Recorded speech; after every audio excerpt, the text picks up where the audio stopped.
नमस्कार दोस्तों। वीडियो को प्रारंभ करने से पहले आपका हार्दिक अभिनंदन, अभिवादन और आज की वीडियो में आपका सुस्वागतम।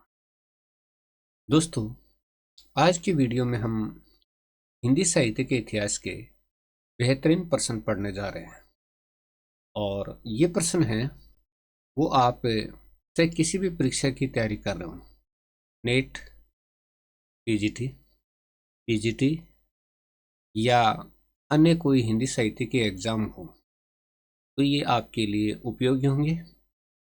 हो सकता है कि आज आपके लिए उपयोगी नहीं है, लेकिन जब आप किसी परीक्षा की तैयारी के अंदर लगें तो इन प्रश्नों को आप जरूर पढ़ें और ये आपके लिए उपयोगी साबित होंगे।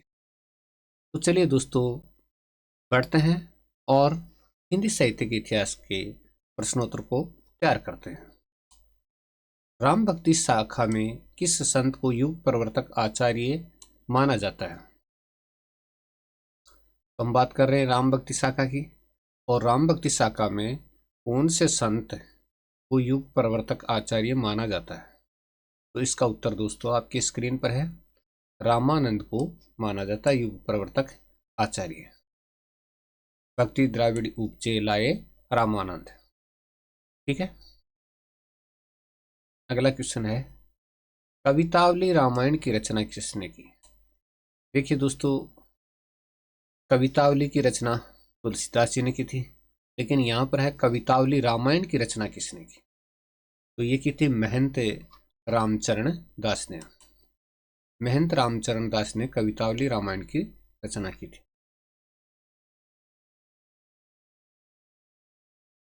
नेक्स्ट क्वेश्चन आपके सामने है, राम स्वयंवर की रचना किसने की? बहुत ही शानदार प्रश्न है। रीवा नरेश महाराज विश्वनाथ सिंह ने राम स्वयंवर जो ग्रंथ है उसकी रचना की थी। रीवा नरेश महाराज विश्वनाथ सिंह ने, और रचना का नाम राम स्वयंवर। चलिए, रामचरित चिंतामणि किसकी रचना है? रामचरित उपाध्याय की रचना है रामचरित चिंतामणि, रामचरित उपाध्याय की। अगला है, एक कथन है आपके सामने, उनका सारा काव्य ही समन्वय की विराट चेष्टा है। बहुत ही शानदार कथन है, उनका सारा काव्य ही समन्वय की विराट चेष्टा है। ये कथन किसके लिए और किसने कहा है? बहुत ही अच्छा प्रश्न है। तो ये कथन किसके लिए और किसने कहा है? देखिएगा, दो प्रश्न है इसमें, और ये देखिएगा उत्तर। आचार्य हजारी प्रसाद द्विवेदी ने कहा है ये कथन, और तुलसीदास जी के लिए कहा है। ठीक है, चलिए, तुलसीदास जी ने कृष्ण के चरित्र को लेकर सुंदर गीतों की रचना किस काव्य में की है? तो उसका तुलसीदास जी ने कृष्ण के चरित्र को लेकर सुंदर गीतों की रचना कौन से काव्य में की है? तो दोस्तों, तुलसीदास जी की रचना जो है कृष्ण गीतावली में। ठीक है ना। तो अधिकांश लोग ये मानते हैं कि तुलसीदास जी राम भक्त कवि ही थे, लेकिन उन्होंने कृष्ण के चरित्र को लेकर सुंदर गीतों की रचना भी की थी। ठीक है, आगे बढ़ते हैं और अगला प्रश्न है आपकी स्क्रीन पर।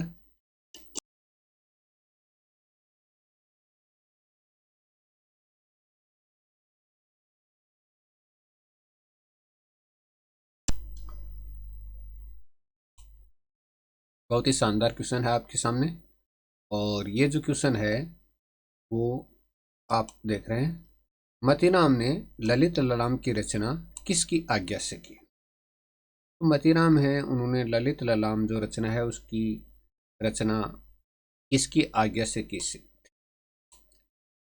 तो ये कई जगह तो भंवर सिंह नाम आता है, कई जगह भाव सिंह आता है। तो बूंदी नरेश थे, और उनकी आज्ञा से उन्होंने ललित ललाम ग्रंथ की रचना की थी। ठीक है जी। अगला प्रश्न है, पद्माकर ने जगत विनोद की रचना किसके आदेश से की? अब यहाँ पर पद्माकर की प्रसिद्धि का आधार भी क्या है? जगत विनोद है, और इसकी रचना राजा जगत सिंह के आदेश से उन्होंने की थी। राजा जगत सिंह ने उनको आदेश दिया था और उन्होंने जगत विनोद की रचना की। अगला क्वेश्चन है, केशव दास ने रसिक प्रिया यानी केशव दास ने किसकी आज्ञा से रसिक प्रिया का निर्माण किया? बहुत ही शानदार क्वेश्चन है। पुराने कवि क्या होते थे? दरबारी कवि होते थे। दरबारी कवि होने के नाते वो अपने जो आश्रयदाता हो उनके आदेश के अनुसार रचनाएं लिखते थे ज़्यादातर। तो राजा इंद्रजीत सिंह की आज्ञा से उन्होंने रसिक प्रिया की रचना की थी। नेक्स्ट, रीतिबद्ध कवियों के नाम बताइए। दोस्तों, इस प्रश्न को मैंने न जाने कितनी बार आपके सामने प्रस्तुत कर दिया है और आपको याद हो जाना चाहिए। तो चिंतामणि त्रिपाठी रीतिबद्ध कवि हैं, ठीक है। मतीराम भी रीतिबद्ध हैं, देव भी रीतिबद्ध हैं और भिखारी दास भी रीतिबद्ध है। आप चाहो तो इनको एक पन्ने पर नोट कर लो या आपकी जो नोटबुक है उस पर नोट कर लीजिएगा। और भूषण भी रीतिबद्ध कवि हैं, पद्माकर भी रीतिबद्ध कवि हैं। तो ये प्रश्न एक जरूर पूछा जाता है परीक्षा में, रीतिबद्ध कवियों के नाम लिखिए। अब चलिए रीति सिद्ध कवियों के नाम बताइए। तो रीति सिद्ध कवियों में प्रमुख रूप से तो बिहारी है ही हैं, आप जानते हैं। और आगे देखते हैं, बेनी भी रीति सिद्ध कवि हैं। नेक्स्ट, कृष्ण कवि को भी रीति सिद्ध माना जाता है और रसनिधि को भी रीति सिद्ध माना जाता है। चलिए, सेनापति भी क्या है? रीति सिद्ध माने जाते हैं। रीति मुक्त कवियों के नाम बताइए। 3 प्रकार के प्रश्न बनते हैं अपने ये, और तीनों आप नोट कर लीजिएगा। बोधा रीति मुक्त हैं, आलम रीति मुक्त हैं, ठाकुर को भी रीति मुक्त कवि माना जाता है और घनानंद को भी रीति मुक्त कवि माना जाता है, प्रेम की पीर के कवि। रीति काल के वीररस के कवियों के नाम बताइए। यानी ऐसे कौन से कवि हैं जिन्होंने वीररस से संबंधित रचनाएं लिखी, काव्य ग्रंथों का निर्माण किया? तो सबसे अग्रणी नाम आता है, वो आता है भूषण का, ठीक है। रीति काल में उन्होंने वीररस से संबंधित रचनाएं लिखी। दूसरे नंबर पर आते हैं ग्वाल कवि। तीसरे नंबर पर सूदन का नाम, भूषण ग्वाल सूदन। और एक जोधराज नाम के जो कवि हुए हैं वो भी वीररस के कवि हैं। रीति काल में किन किन कवियों ने लक्षण ग्रंथों का निर्माण किया? अब ये लक्षण ग्रंथों को लिखने वाले कौन कौन से कवि थे? तो लक्षण ग्रंथों को लिखने वाले कवि थे चिंतामणि, देख लीजिएगा। उसके बाद है भूषण, चिंतामणि, भूषण, मतीराम। 3 हो गए, चिंतामणि, भूषण और मतीराम। और फिर भिखारी दास, इन्होंने लक्षण ग्रंथों का निर्माण किया। कबीर दास जी ने आत्मा को किस रूप में चित्रित किया है? आत्मा को उन्होंने किस रूप में चित्रित किया कबीर दास जी ने? तो ये देखिए, विरहिणी नायिका के रूप में चित्रित किया कबीर दास जी ने, विरहिणी नायिका के रूप में।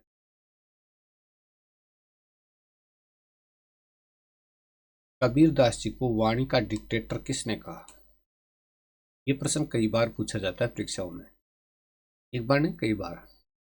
तो कबीरदास को वाणी का डिक्टेटर किसने कहा? और इसका उत्तर है आचार्य हजारी प्रसाद द्विवेदी ने कबीरदास को वाणी का डिक्टेटर कहा था। और ये कथन आप देख लें, पुष्टि मार्ग को जहाज जात है, जो जाको कछु लेना हो कोई सो ले। कथन देखिएगा।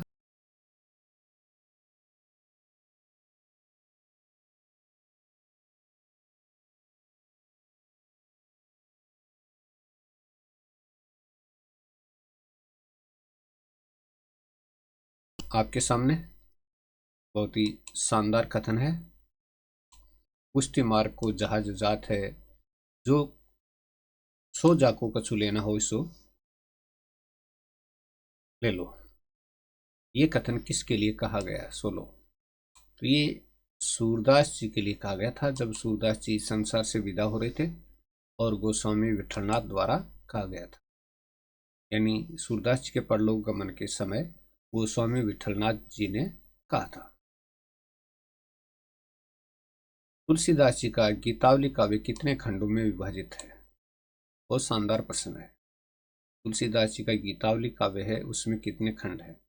7 खंड है। तुलसीदास जी के काव्यों से संबंधित अगर प्रश्न हम पूछा जाए कि कितने खंड है, तो आप आंख बंद करके 7 खंड कर दीजिएगा। जितने भी काव्य उन्होंने ग्रंथ लिखे हैं सब में 7 खंड उन्होंने किए हैं।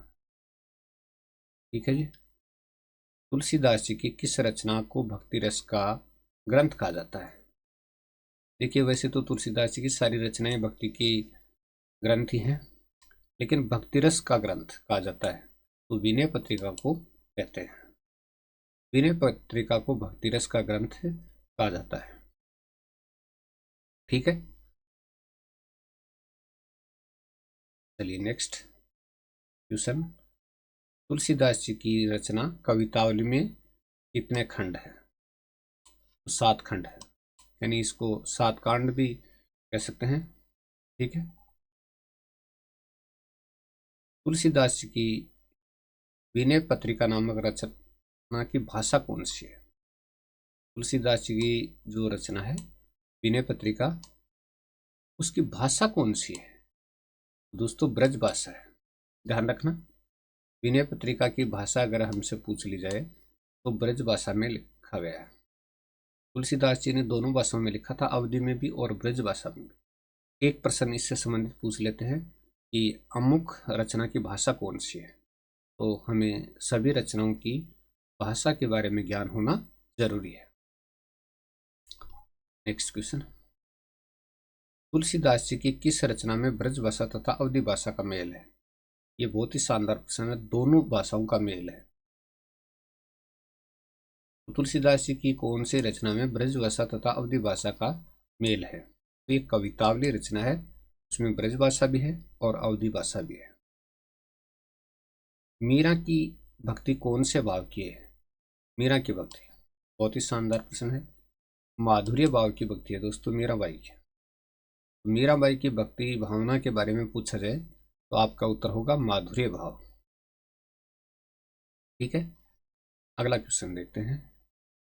सूरदास की भक्ति कौन से भाव की है? सूरदास की भक्ति कौन से भाव की है? तो सख्य भाव की है, यानी भगवान को उन्होंने सखा मानकर उपासना की है।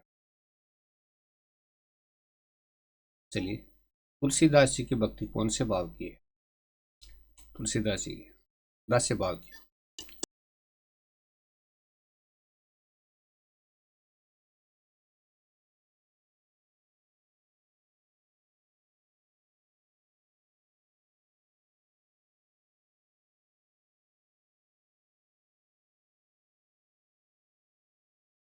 तो तुलसीदास जी की भक्ति है वो दास्य भाव की है। ठीक है, नेक्स्ट। राम भक्ति के किस संत ने सवसुकी शाखा का प्रवर्तन किया? बहुत ही शानदार है। किस संत ने सवसुकी शाखा का प्रवर्तन किया? रामचरण है ये। तो रामचरण दास जी ने किया था। इसको कर देते हैं हम रामचरण